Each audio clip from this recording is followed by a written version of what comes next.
Everyone. Hello. Good afternoon. Hello. Welcome to the People Rising LinkedIn Live. Hello. Our launch event. Thank you, everyone, for showing up. Right? Oh yeah. Happy Friday to everybody. And happy Friday. Happy Friday. The weekend's almost here, folks. Yes. We'll wait just a couple seconds. We got one more person who's coming in, and then we'll get started. I always like if we said Happy Monday. Yeah. Instead, I say Happy Monday. Another week. Yeah. Oh, it's over. Yeah. You know, that's an interesting. I say Happy Monday. I worked at a company where we had a weekly Happy Monday communication that went out with shout outs to people, quotes from customers, giving praise to our folks. And it was a great way to start the week with a nice Happy Monday email message. That is nice. I like that. I'm being quiet because Karen suggested I get the kale out of my teeth, which I was eating a kale salad. So I'm pretty transparent, so everybody can know that in case I wasn't able to do that. So we'll TBD. You're doing good, Tracy. Exactly. Let's get started. First of all, I want to thank everyone who's watching. Thank you so much for joining us. We're really excited about the journey that we're starting today. And so we're thrilled to get going here. Oh, you know what? Are you guys seeing Rob's comment? Yeah. Oh, awesome. Holy smokes. And shout out to my peeps on my networks also. Please love, like, and share. This is all over. That's awesome. So I thought we'd get started with some intros. My name is Linwood Ross. I'm the founder and CEO of Accelerate. I'm your host, and I'll be your host, for the foreseeable future until we can change it up a little bit. And then we'll just kind of go around the horn and say, everyone else give their introductions. Karen, why don't we start with you? Yeah, sure. Good afternoon, everybody. I'm joining in from New Hampshire. I'm a chief people officer with a passion for coaching and mentoring folks, and believe in helping our people is the best way that we're all going to succeed as individuals and collectively as a team. So I'm really excited to be here with everybody today. Awesome. Tracy, how about you go next? Hi, everybody. I'm Tracy Spanenberg. I'm the Chief People Officer of the Granite Group. I'm actually in one of our offices today, which is really pretty nice after it seems like so long where I wasn't in offices. So I'm coming to you from Concord, New Hampshire, which is also where I live. And I'm like Karen, certainly passionate about people developing, but I also love working on transforming the world of work and transforming particularly how HR is viewed and how we view ourselves.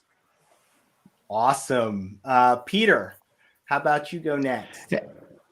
All right, Linwood. Yeah, so I'm Peter Laughter here in Brooklyn, New York, and I am the founder of True Bearing. And I was an entrepreneur in the recruiting and staffing industry for 25 years. And I walked away from that career. Recruiting is broken and fundamentally uses a process to engage with people that is similar to purchasing.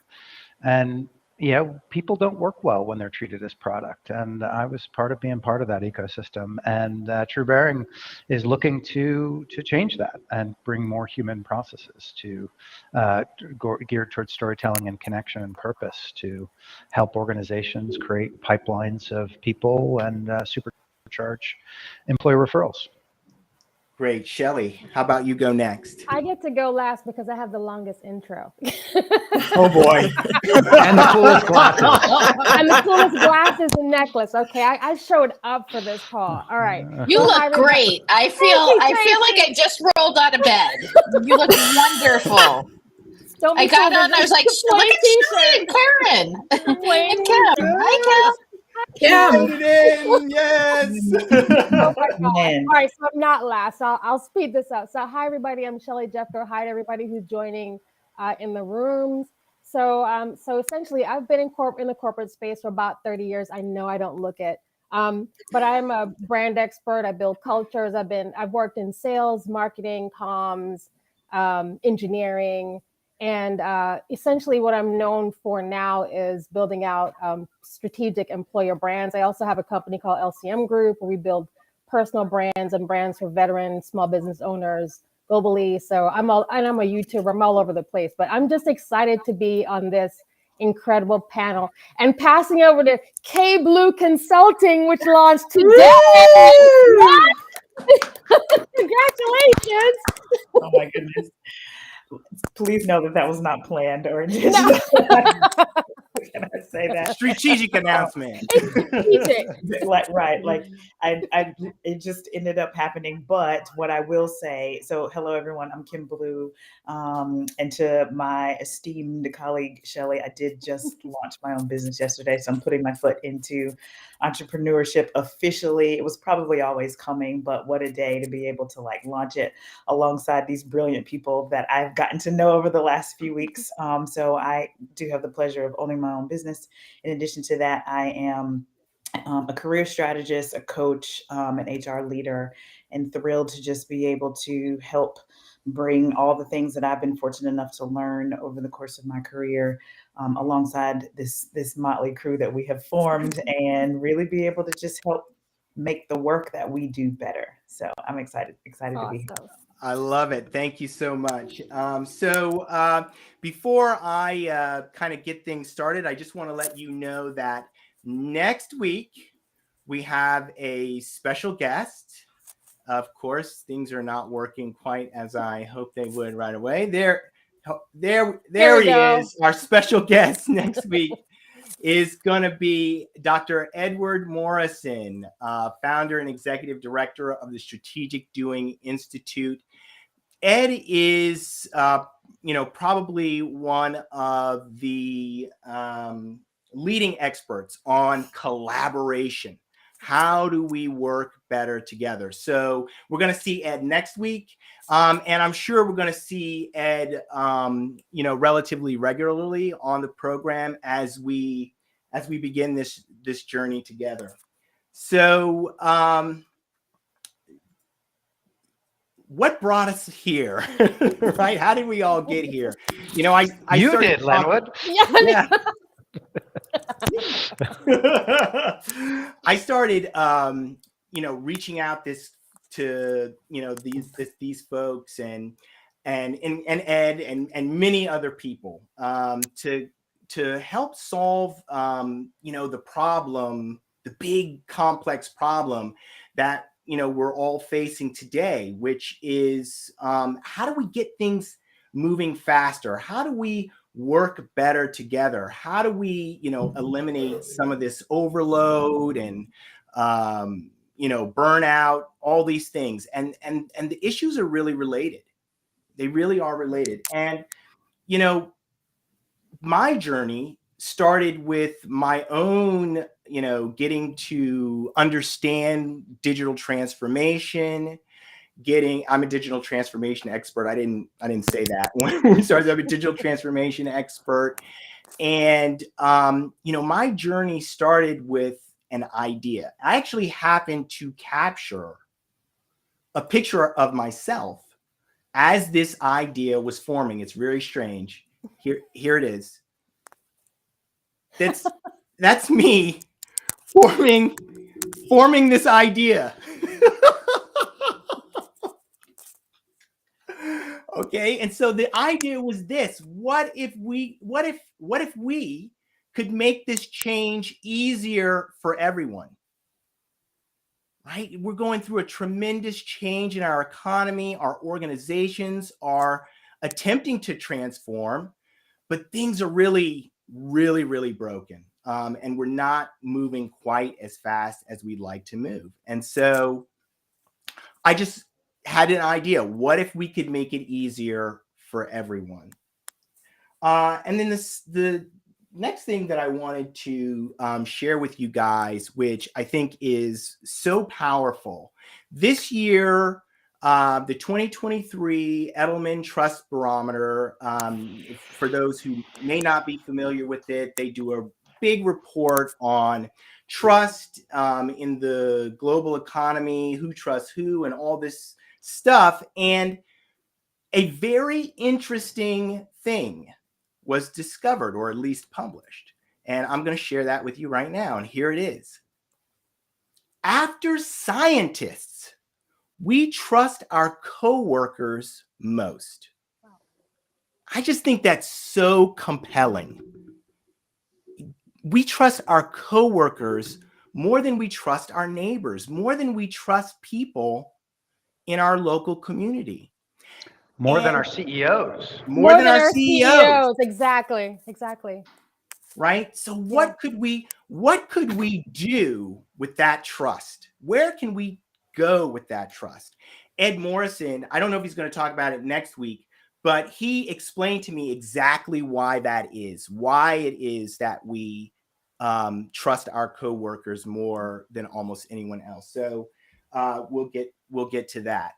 And then the final thing, I'd like to share and say about this journey that we're all going on, and each one of these folks here is going to share why they chose to join me on this journey, is this community is about solving problems and sharing solutions. But even more than that, it's about taking action. We have all experienced this, talking, meetings after meetings, and projects on top of projects. We want to break that logjam.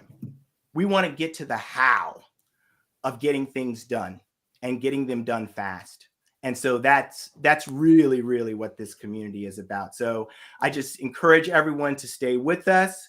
It's going to be a journey, and I'm sure we're going to go a long way together. So with that, Karen, do you want to, why did you decide to join this?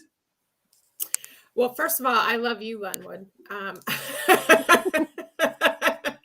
I love your energy. I love the passion that you bring to everything, and it's contagious.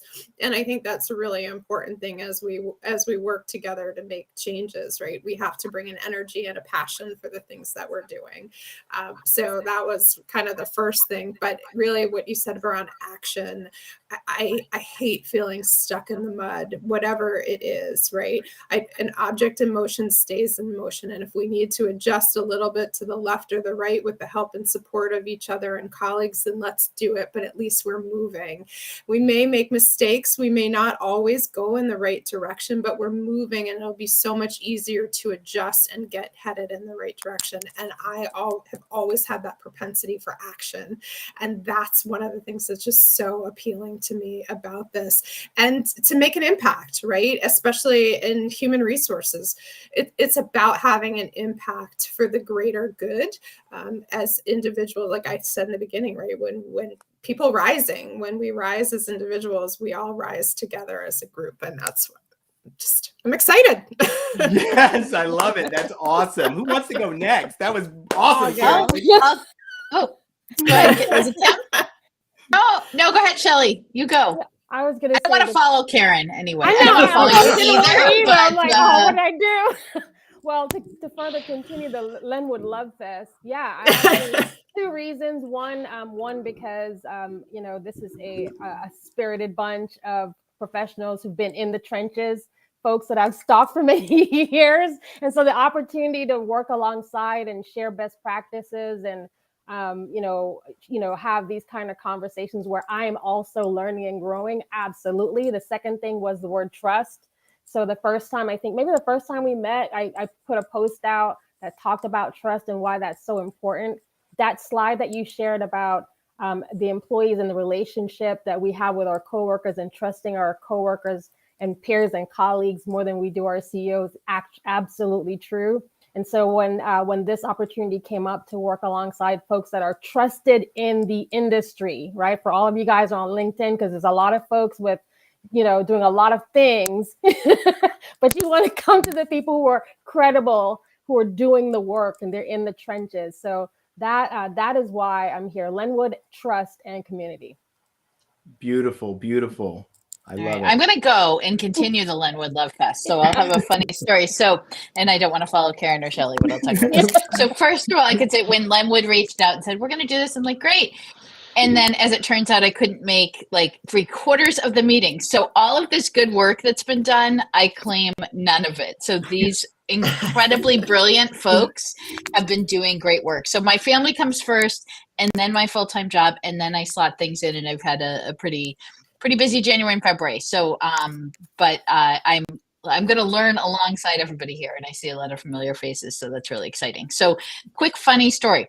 So I see that Orlando in the comments has known Lenwood since you were both 18. I think I can beat that. I think Lenwood, you were probably 16 when we met, and I think this group Somewhere knows around that. there, 15 or 16. Somewhere around Yeah. that, 15 or 16. Yep, our parents are friends. We became friends. We lost touch over the years, so I think I appeared in Lenwood's feed, and he's like, I look exactly the same, you know, put on some pounds and a lot of gray hair later, but exactly the same as I did in high school. And he's like, I think that's my high school friend. So we reconnected, and it turns out we shared a passion for not only digitalization, social, all things social, and most importantly, people, and advancing the profession of human resources. So we had a lot in common. So we've been talking for a while, and anything Len would ask me to do, I'm going to say yes, unless it's illegal, immoral, or, otherwise. So I'm super excited to be here. I'm learning from this group every day. Karen and I have known each other for not a year, that long, maybe, but year and a half, not that long, but we're almost it feels like neighbors. longer. We are almost neighbors. We're close by. But it's been a joy the little time I've had to get to know Shelley and Peter and Kim, and looking forward to much more. Awesome. Who wants to go next? Tracy, I think that it's the only reason you include me into a group of brilliant people is because you haven't been at all the meetings. So I'm grateful for your absence with including me in that group. Oh, come on, Peter. No, that's not true. Well, so my purpose in life is recognizing that we humans are profoundly and deeply connected. My purpose is to raise up those connections and have them be visible and tangible in our day-to-day lives. And that is really what that has brought me to a lot of really wonderful places with a group of people. I founded the New York chapter of Conscious Capitalism. It really gave me an interesting perspective of my business, and really allowed me to see the importance of connection within companies. And I was really lucky in my entrepreneurial career to have employees who would get in my face and tell me when I had my head up my rear.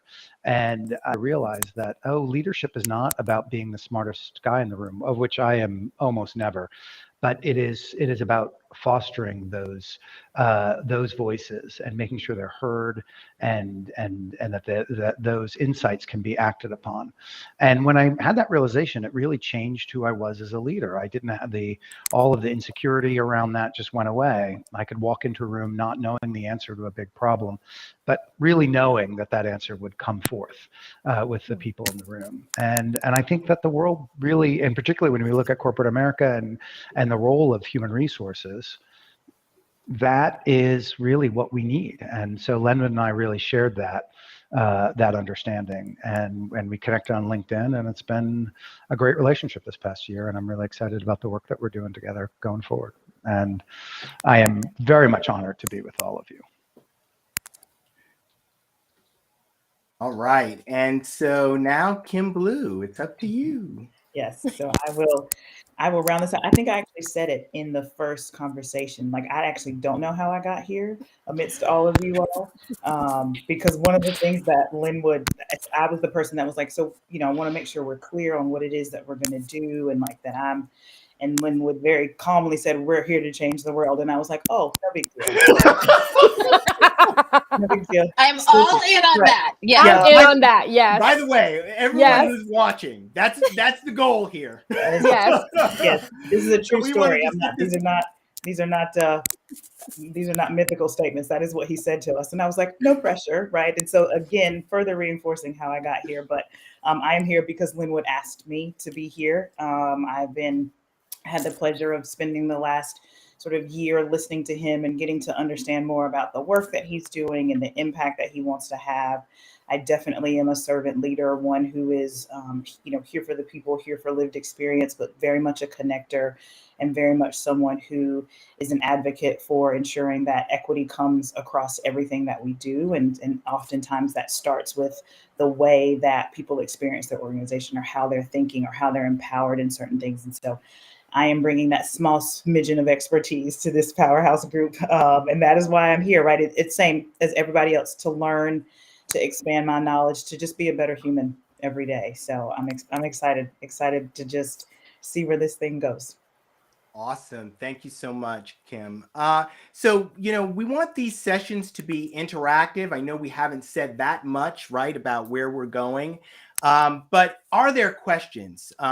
Is there anything that does anyone here on the panel have a question they want to raise, or anyone out there?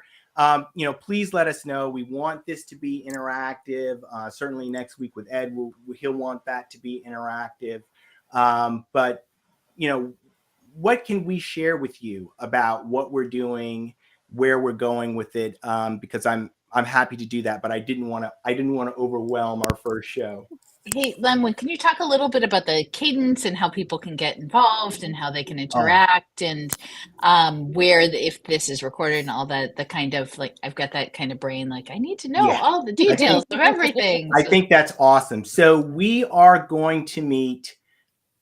We are going to be meeting every Friday, unless something comes up, 4th of July holiday, stuff like that. We won't meet, or people are sick, and we'll make an announcement about that. I think we'll probably need to create some. Oh, by the way, we're creating this as we go, which is an important thing that everyone needs to start getting used to, right? In our organizations, experimenting.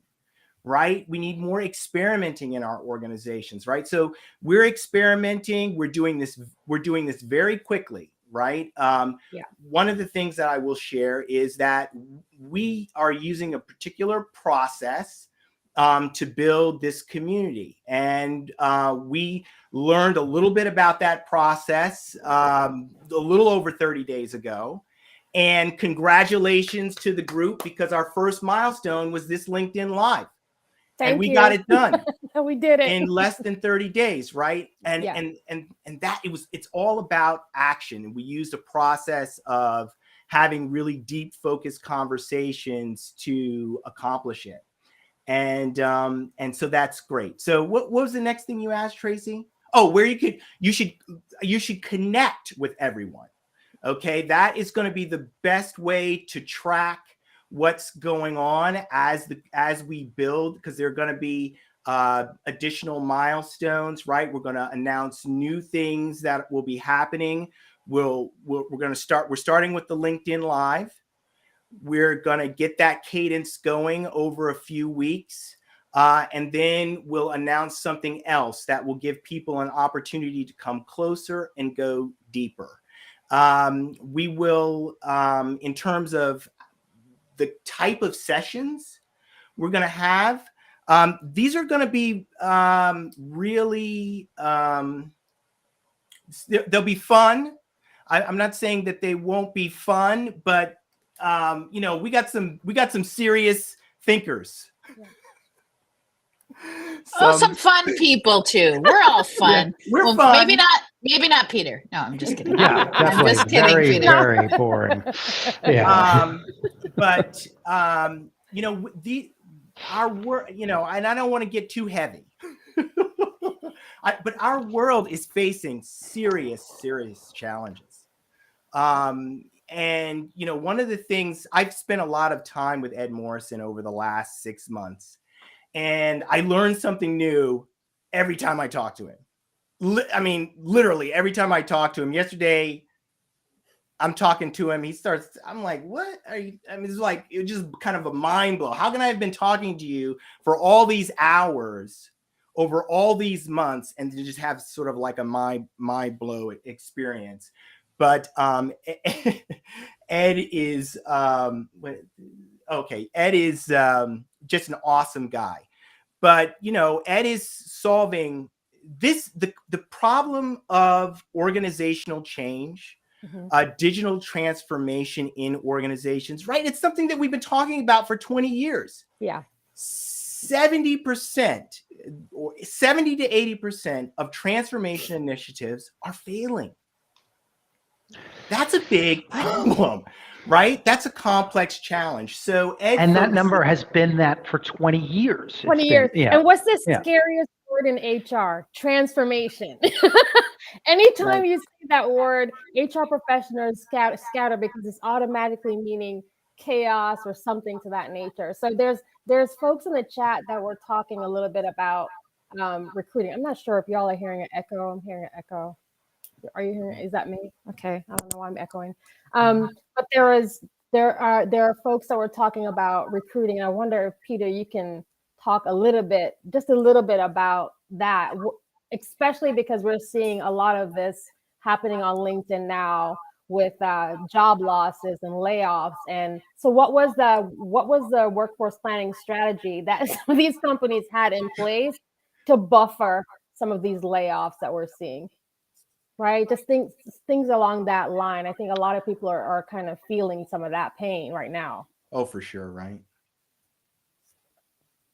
Peter, it's really it's fascinating. And are you guys hearing me okay? Yeah. Okay, good. It's fascinating because I think you look at this concept of recruiting, which I've been going deep into the past 6 months. Nobody's not happy with it. It is 82% of hiring managers view finding the right people as their biggest challenge. Over 70% of recruiters say that they struggle to find quality candidates. And I think all of this comes from, and I remember about 15 years ago, I ran into this trap. In the recruiting industry, our product is people. It is easy to make the jump to view people as product. And our systems of recruiting are really using a methodology of purchasing, a very simple process of acquiring stuff and using that simple methodology for the insanely complex process of engaging with other human beings.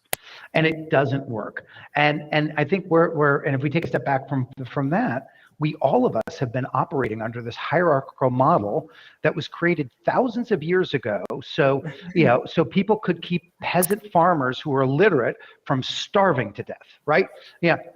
Now we all have access to more information than kings did 50 years ago in our pockets, which we use for cat videos and arguing with strangers mostly. But we don't need this structure to keep us in line. We're actually are generative, but it's failing forever. Now, IBM did a study in the end of 2019, pre-pandemic, where Fortune 500 CEOs, a vast majority of them said that they were incapable of managing the complexities of their own industry, and they are right. Wow. It's the hierarchy is the problem. Yeah, that's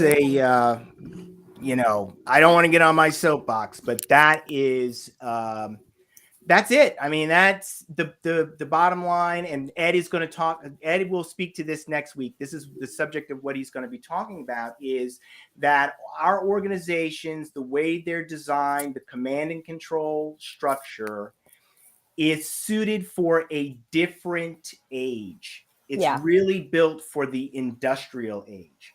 And we are in the networked age. We're in the digital age. And so the way that we work needs to change significantly. And it is the stress of these old structures that has really burdened all of us. And we've been doing it for a very long time. And that's why you see burnout at an all-time high. And if I can share last night I was listening to, I don't know if it was, I think it was a retired general. And the question was asked, how is it that the Russian army invaded Ukraine with 200,000 people, yet the Ukrainians were able to defeat them? I mean, they've pushed them back. I mean, Russians are, almost out of Ukraine. Why is it that they were able to do that? And his answer was this: the Soviets, not the Soviets, that was a slip. Russia is fighting the last war. So the way they operate is command and control. It's the way that they fought in World War II. They're still using that same structure. And so what the US military imparted to the Ukrainian military is that is the wrong approach. Because in the networked world, this is how they were able to defeat a much larger organization. You need to be flexible, adaptable. So you have the Russian army moving in a very static command and control way, and you have the Ukrainian army bobbing and weaving. They are a team of teams, as Stanley McChrystal, that's the title of his book, Team of Teams. And what that means is that when the Ukrainians were moving and adapting, Russia could not respond. They could not respond because by the time information from the battlefield got up to the head general, battlefields changed. Yeah. So they're responding to a completely different situation. That same thing is happening in our organizations. By the time this information gets to senior leadership, if it gets to them at all, right? If it does, if it gets to them at all, things on the ground, things in the field have changed dramatically, changed. And so they're responding to something. So anyway, that's a major problem. And so that is the core problem that, we have a process. We have a way. We're going to get you there. If you stick with us, we're going to get you there. Someone asked an interesting question. What was it? I want to just go back to it. Orlando, who I think may have had to leave, he said, is there a way to subscribe and or stay informed on future meetings? Someone else asked me this. I think what we're going to need to do is create a community page on LinkedIn. Yeah. Lemon, I just want to add, there's a lot of great comments, but I think what Dora just commented on finding this globally, that we need more action in HR. We're a global society, and she's excited to be part of this conversation. So I think that's something that even I, for years and years, and still occasionally find myself falling into this trap, being so insulated within my business is US based and not thinking globally. But regardless of whether you have one location in Concord, New Hampshire, you're all over the country, or you're all over the world, we all need to think globally. And we're a global society now. So I loved that comment. And congratulations on your degree. I just want to add to that for a second, Tracy, because I'm glad you called that out, because I saw it, and I've been fortunate enough over my career.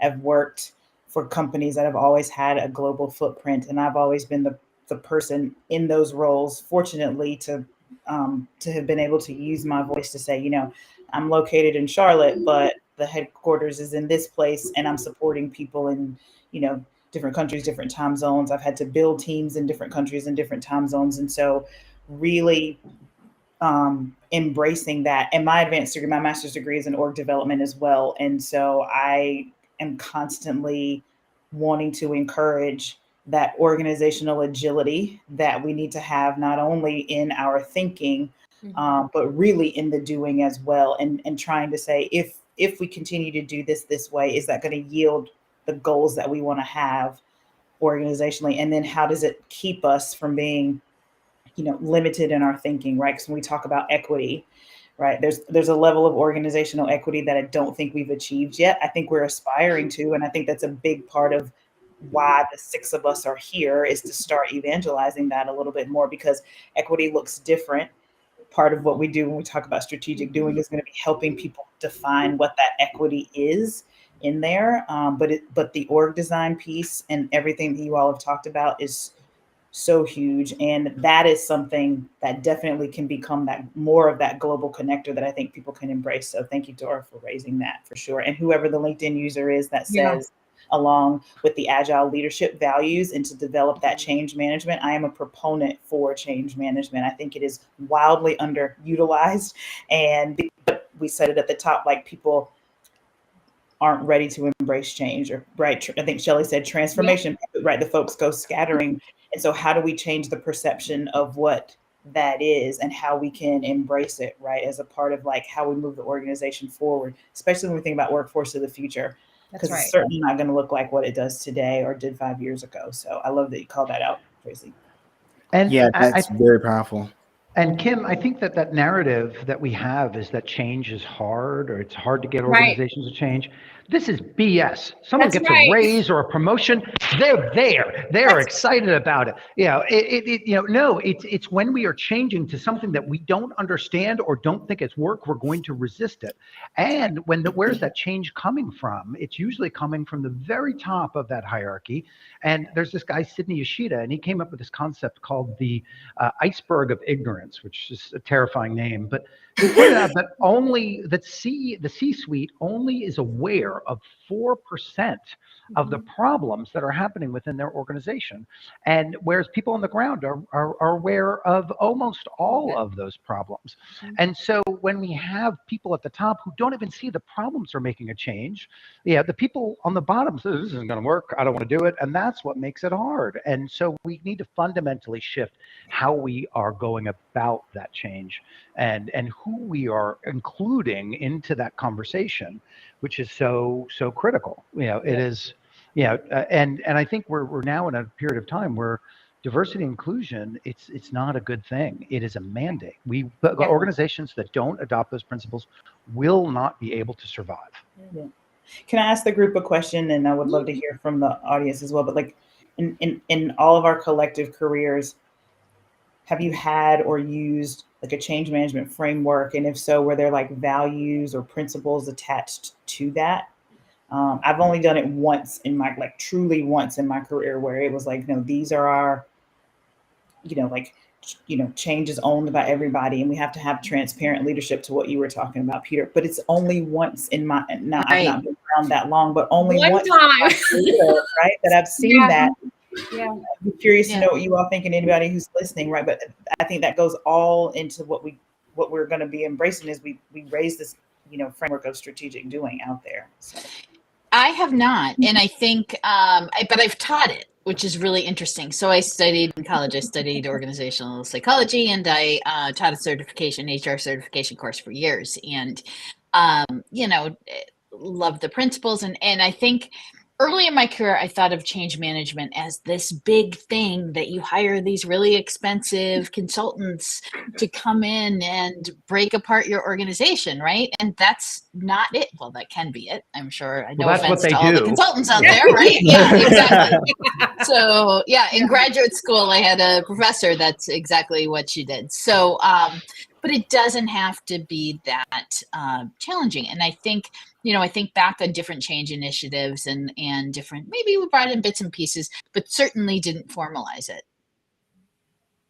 Yeah, Sam makes a good point. He says, I think 40% of product management is change management. And that could very well be true in that sector, but in the HR world, I can remember one time about 15 years ago, Kim, to your question, where it was used, and it was as a result of a larger HROM transformation at that time, and quite frankly, it was led by a consulting firm. So that should put the frame around, when it was used, when it was adapted, and you're right. There are times when we could be using change management in our day-to-day. If we're talking to HR members right now, or members of the HR community, thinking about how do you communicate the changes that are coming from your C-suite? I'm talking like very basic. How are you managing, the expectations? How are you rolling things out, whether it's a policy or a priority? And even in those episodes, you do have to think of change management. But I don't think, quite frankly, Tracy, I don't think that a lot of people are doing that. So I hope for those of y'all who are having those types of situations, we definitely want to hear from you. There's another person in the chat, Carol, that's saying she's had more than one employer, and it's basically using the RACI, which we all love, but yeah. I'm curious if that's large employer, Carol, or small, and what size of employer, because I also, you can bring this to any size employer, but I tend to think of employers who are larger, embracing change management. Yeah. Well, and Tracy and I just recently at a smaller company, we had a CEO in a very command and control way tried to impose the use of a RACI for change management, but disregarded a lot of the simple common sense pieces that go along with it, like communication, right? Yeah.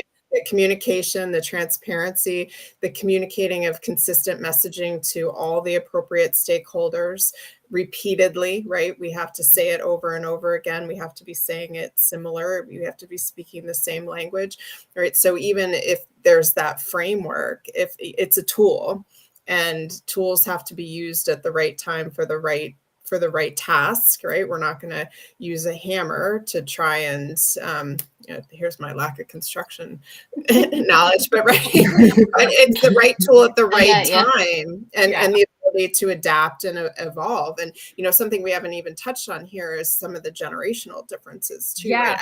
Right? Somebody recently gave me the story of, I think all of us probably had leaders that were of the command and control style, and that maybe some of how we originally learned how to lead was as a result of that, good or bad, right? And then, if our boss said, and I mean our boss said jump, we said, okay, how high? Now, if I said that today to a Gen Zer, they're going to look at me and say, why? And I'm going to say, what do you mean, why? Right? Yeah. Right. But we have to take a step back. And it is about the communication. It is about the vision and why, and that bottom up approach, right? Who knows where the issues are and who's going to be a part of resolving those issues. So, and I think you're right. I have 3 Gen Z kids, so I get how that is so true. I don't like to segregate people amongst generations, but I do think that generation is changing the way we work, and I love it. But I think we have to look at and change ourselves constantly. And I think not enough of us do that. I certainly didn't up until way too recently, but I think we always need to be evaluating and changing how we approach things, how we work, how we work within our organization, outside, everything that we do. We need to look at that all the time. Yeah, that is, if I could just chime in here for a second, that is so important. Learning and adaptability has to be part of everything that we're doing.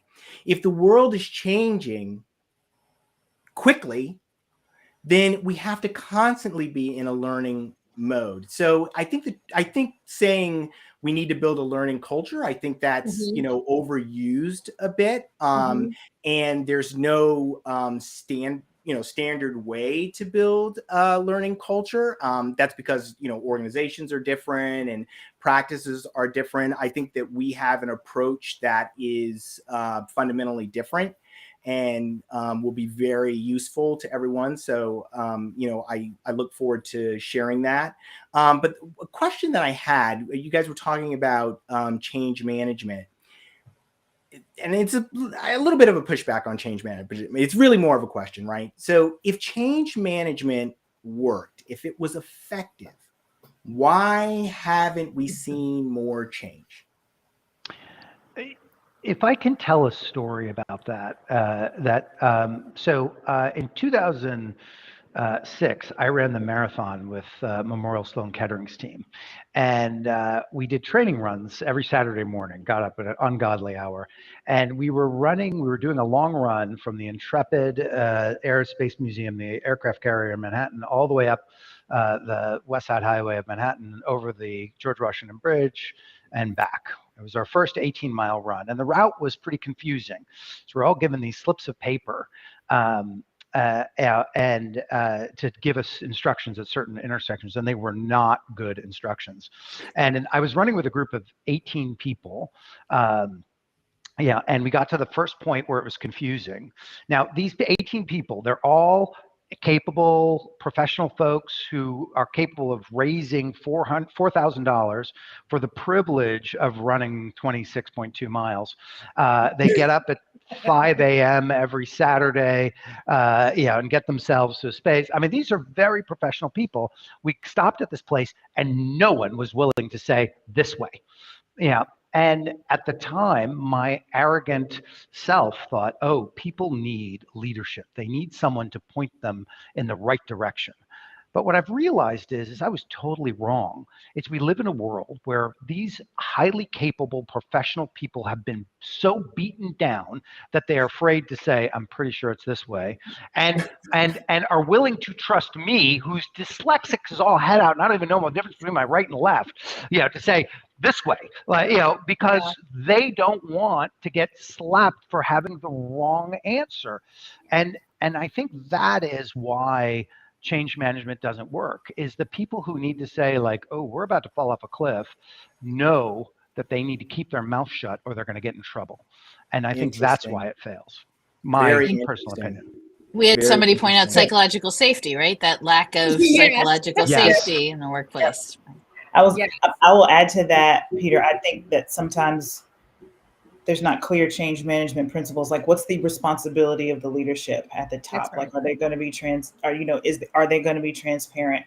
Who owns it? How are we going to, we've been talking about that command and control mindset. If you take a command and control mindset into a change management approach, it's not necessarily going to come out right. And you're sort of in that survive and advance mentality. And we need to be more adapt and adjust, whatever that is, in real time. And so I think there's a lot to be said for what gets put out there around the expectations of change, right? How you gain buy-in or how you help people understand, like, this is the way that we need to move through it.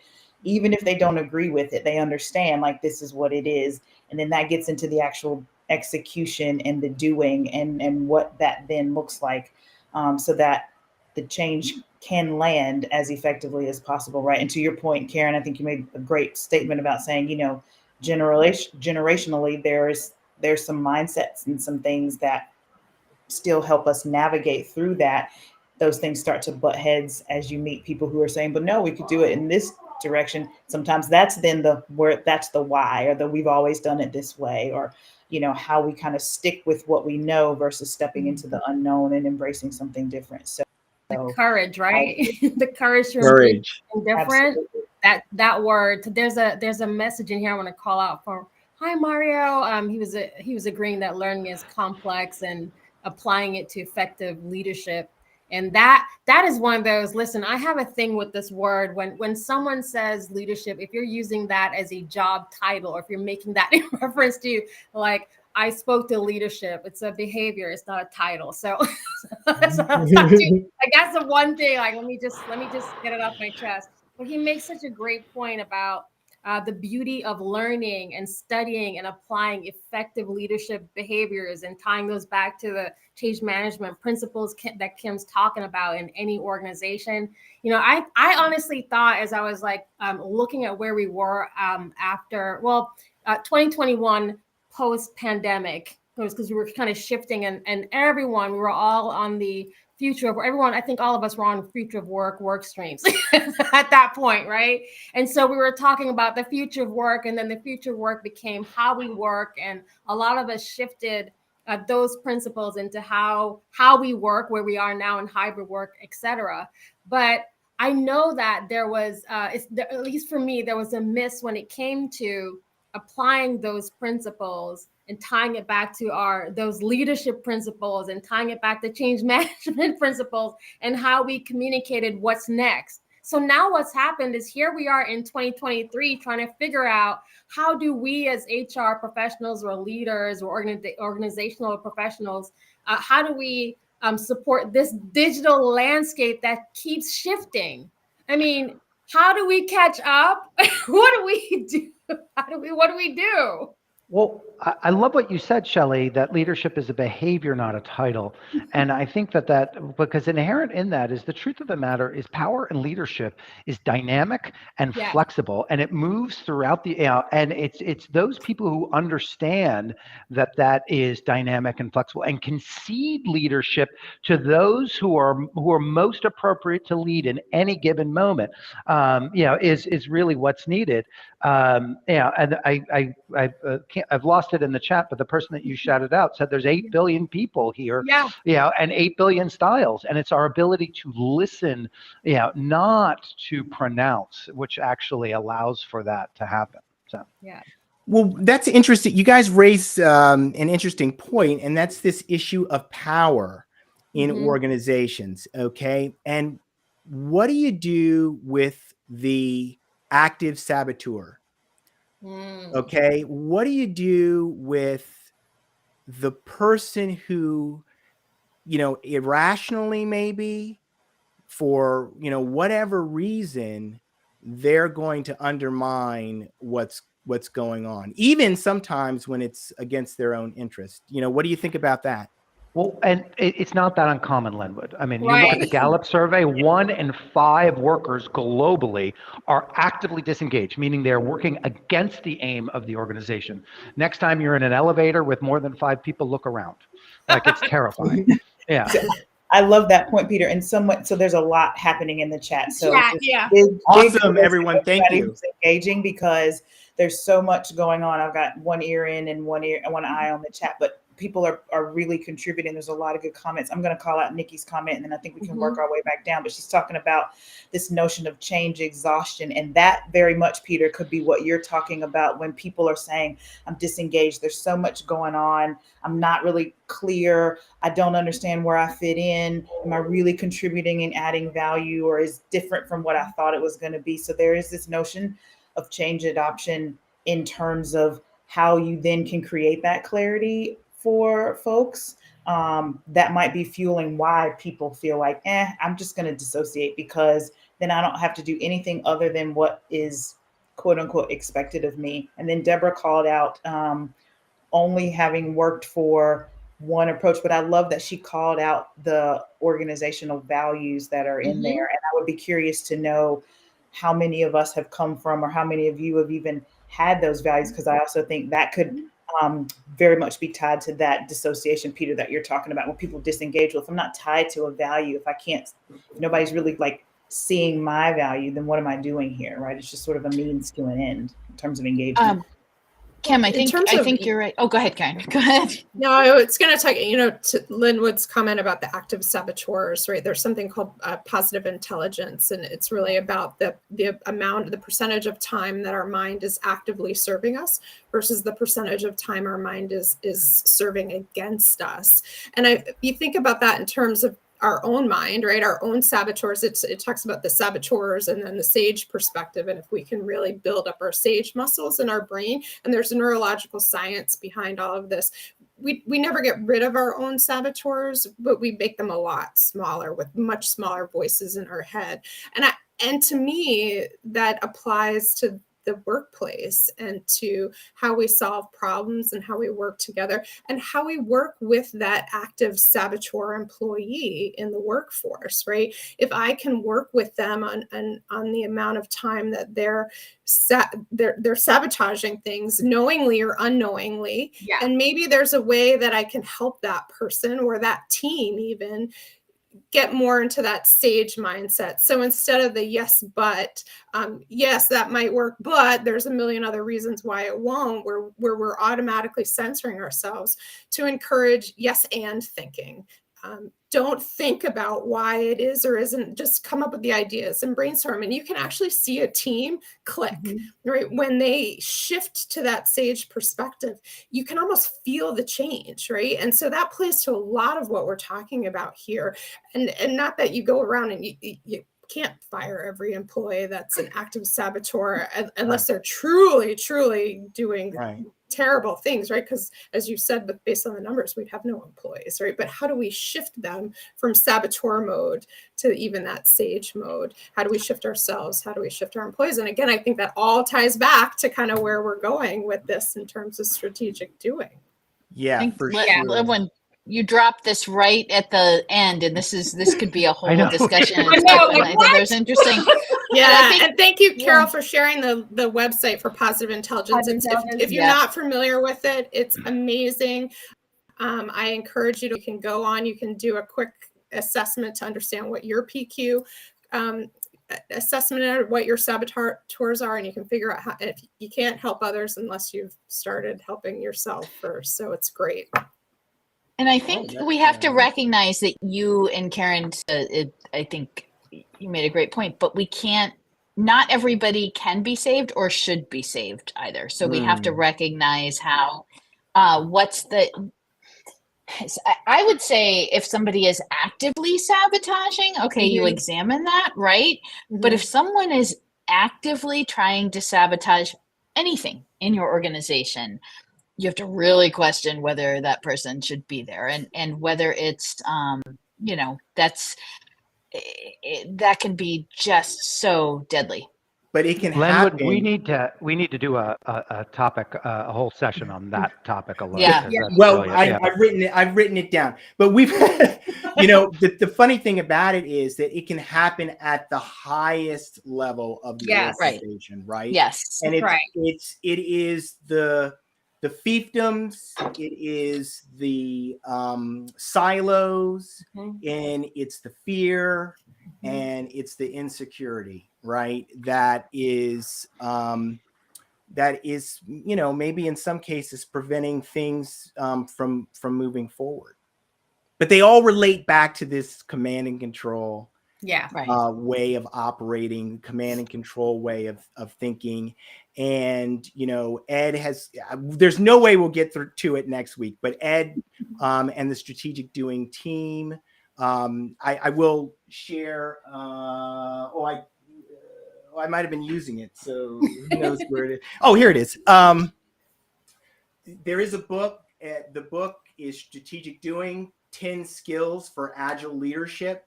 If you want to pick it up, it's really insightful. But Ed is actually, they've got it down to a science, and it's so simple. And without even knowing really all of the rules, we did something here in 30 days. We got something done using strategic doing. And so that's really, awesome. And before we end, I'll just one more time so you can see, if I do it next week, is our special guest. Opa. Next week is our special guest, and we're gonna, we'll do our best to have someone interesting each week. And I've got to. You said someone interesting. What does that make us? What did it say? Someone else interesting. Yeah. Because at least 5 people on this stream are very interesting. Not you, Peter. No. The one with 2 thumbs and no hair on his head, maybe not so much. But yeah, so we're there are big issues going on, and we know people want to and need to hear about them. So we're gonna have, Ed's gonna be on. We've got a labor market economist in the queue. We've got some agile leadership specialists in the queue. We've got some transformational leadership people in the queue. So we're going to have some great people. So we've just got a minute left. Is there anything that anyone else wants to share or say before our time is up? Thank you. This is so much fun. So much more. Yes, thank you. I don't know what I was imagining, but it's so much better than. Well, I was sitting here thinking, boy, what I did such a good job. You did. You did. You really Yay. did. You did, Lenwood. This is a wonderful group. Yeah. Oh, Awesome. thank you so And much. thanks And to they were everybody like, in the chat, right? the Everybody first in the meeting, chat. people were like, Yes. why am I Yes, here? yes, yes. Thank you to the chat. You guys were super engaging and Oh, just yeah.